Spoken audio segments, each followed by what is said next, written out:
Hey everybody, what's up? This is Jen from Unicorn Riot. We are here on the ground in Chicago on this beautiful day talking with Olivia.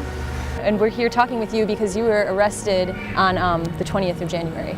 Yeah, so I was one of the defendants who was part of the mass arrest that indiscriminately swept up about 230 people on the street during a protest during Inauguration Day, and am now facing 75 to 80 years because of attendance at that protest, along with all the other protesters as well. What are your charges? There are certain blanket charges that every defendant has, regardless of where or when they were there or when they arrived.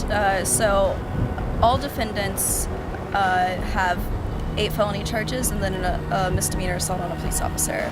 And then some defendants have additional charges beyond that as well. But myself, I have 8 felony charges and a misdemeanor, which equals about 75 or 80 years at a maximum in prison, which is pretty crazy. That's a really long time. Yeah, it is like multiples of my life, you know, which is kind of insane for going to a protest, which is pretty ridiculous. Is this right, the wire plea? Yeah, so I can't speak for like every wired plea that has been offered, but I know like a few of them that have been offered. One of the, they've been offered to people who are in romantic partnerships, and in a couple of the cases, one of the people in the partnership had a stronger case against them, while the other partner seemed like there wasn't really a case against them, so the government and the prosecution specifically was doing this like really ethically questionable move of basically making these pleas contingent upon each other, so that way if one person wants to plea out, the other one is forced to plea in order to essentially like save their partner, which is really like coercive and emotionally manipulative. And then of course, you know, they threatened like, oh, more charges are gonna come if you don't plea by this date, and then that's right when the indictment came. So it's no coincidence that these a couple different wired pleas were offered like right before the new charges came, and the charges came the day before our status hearing where we had to make an answer. That's really interesting. It's like maybe there isn't a case against someone. You would think that those who are in charge of like helping to find the justice would try to dismiss you and get you out of there, like, but right. instead, but it's quite the opposite, really. Yeah. Where they're just like, oh, I don't have a case against them, so let me do this messed up thing to basically force them into pleading, so that way they can get a conviction, whereas otherwise they may not be able to get a conviction, right? So it's like pretty clearly politically motivated, right? Like the prosecution was offering pleas well before they even showed a lot of people their discovery files or like what evidence they plan to use against them. In fact, some cases, lawyers have made a request to see discovery files, and instead of the prosecution showing defendants and their lawyers the evidence, they just offer them a plea instead. Huh, that's not what they asked for. Yeah, I know. Yeah. But I think the prosecution is aware of how weak their case is and how like ridiculous this all is, and just how they're way overcharging people. So I think in order to sort of save their own skin and also to get them out of a lawsuit, because they are facing a class action lawsuit right now from the defendants who were arrested, they're trying to get as many convictions as they can and also send a signal to activists across the U.S. that dissent will not be tolerated here, especially during this regime when it is arguably kind of needed the most. What have the effects been on you as an arrestee and on other people that you know as arrestees, and then also like other people hearing about what's happening, like this entire process might be kind of intimidating to somebody? Yeah, I think that it is sort of a intimidating process to go through for sure, and I think the prosecution knows that, and that's specifically why they do it, you know? Like there's a term for when you pile on charges, it's called boxcarring. That's something like if there was a prosecution handbook, that would be page 1, you know, basically like pile on all the charges that you can and then see what comes from it basically, and try and like coerce people into pleading. Like it's really not a good look for your case if you get arrested again for some sort of activism, right?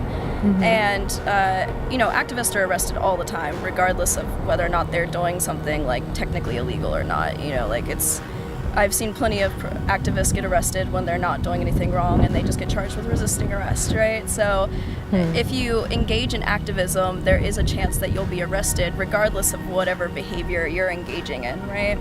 So because of that, a lot of us have been sort of,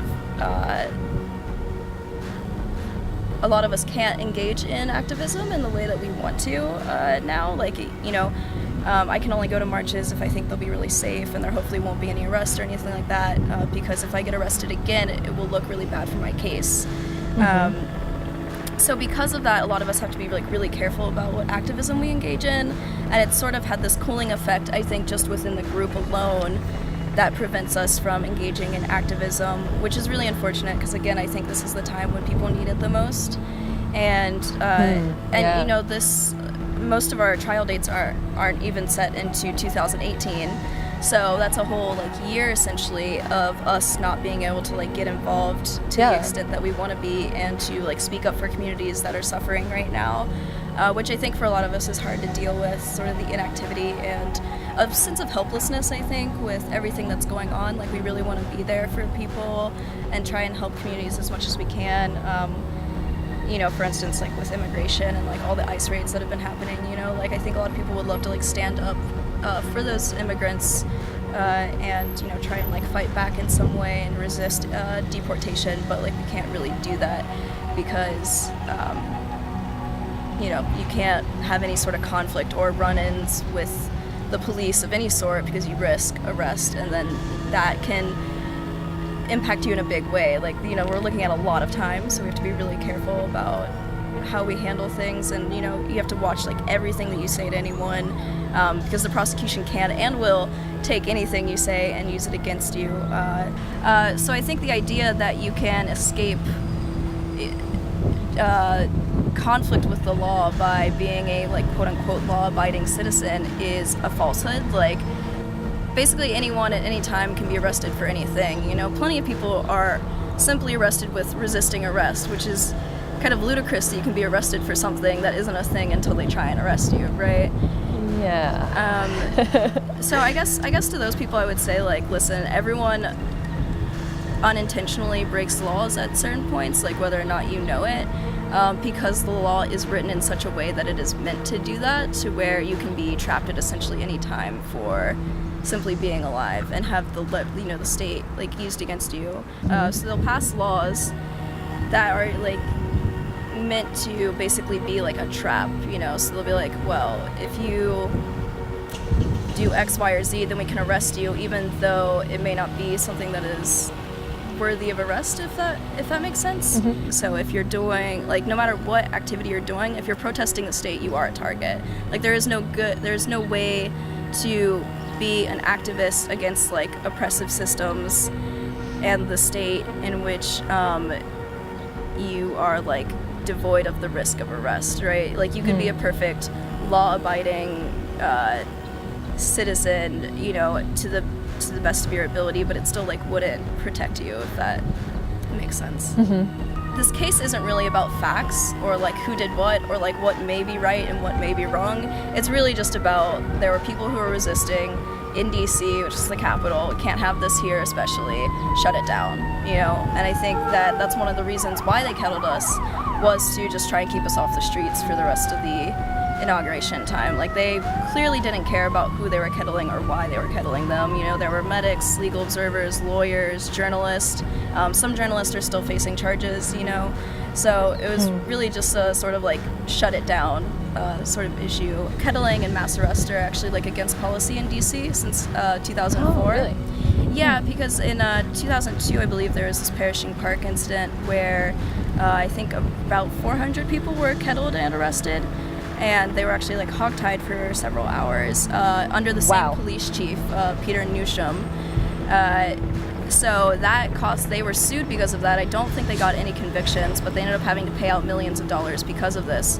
So shortly after that, the mass arrest and kettling went against, or was written out of policy, and was like specifically against policy unless it was authorized by the chief, which is sort of like a loophole, you know? Yes, it is. So unsurprisingly, this chief, or who had done this before, authorized it on Inauguration Day in direct contradiction to what the the technical rules of the police department are. Additionally, they also it was also an illegal arrest because they never gave any disbursement notice. So no defendants heard any dispersal notice.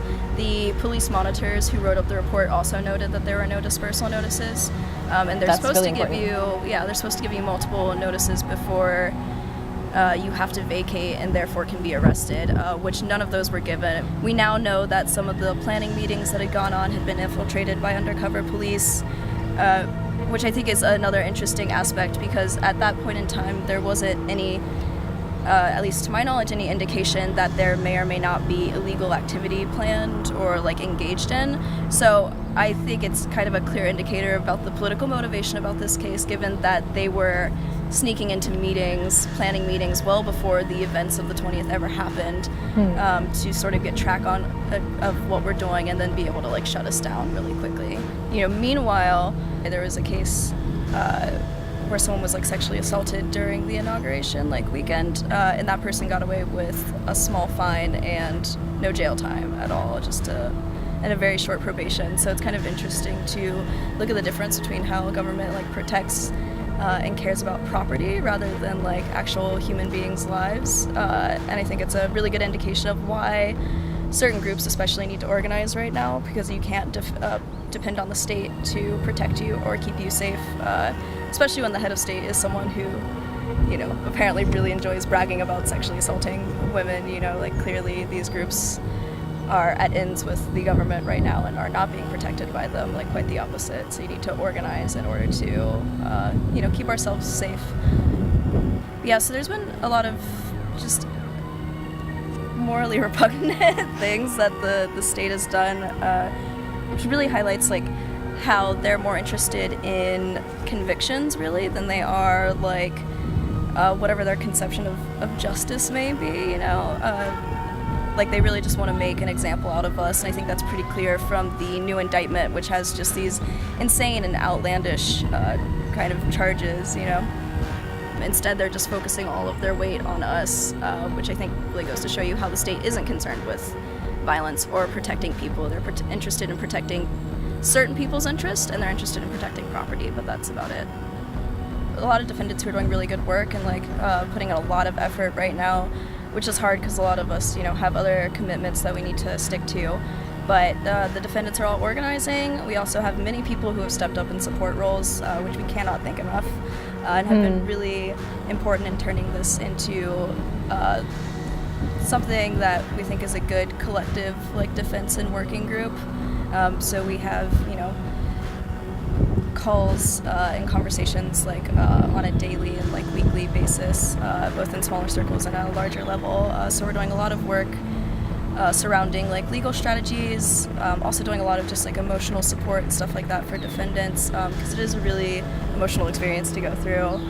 And we also have some different campaigns that are being orchestrated by organizers right now outside of the group, which are really helpful, and we're hoping will have a big impact on the case for the better.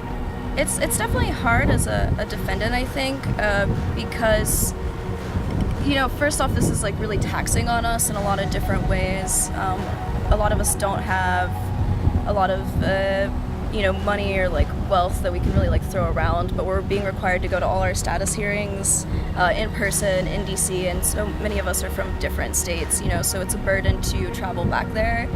Luckily we have some support who has been doing really great work and fundraising and stuff, so they can kind of compensate for our travel, which is really, really useful. It was just an indiscriminate kettling of people to basically get them off the streets and to keep it quiet and nice and calm for Trump's ascent to power. Yeah.